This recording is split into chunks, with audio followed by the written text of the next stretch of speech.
Sumainyo ang Panginoon. At sumainyo.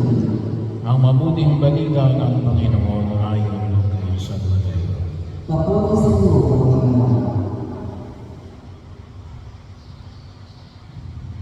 Noong panahon yung sinabi ni Jesus sa kanyang mga alagad, huwag ninyong hahatulan ang inyong kapwa upang hindi kayo hatulan ng Diyos.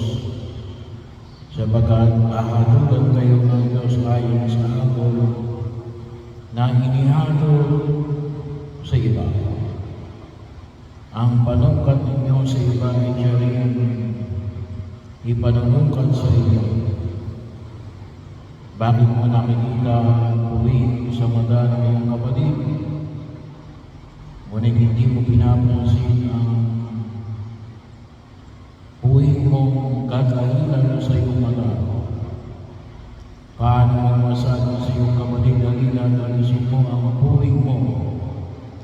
Gayon, kakahilan na nasa mata mo. Mapagpaibabaw,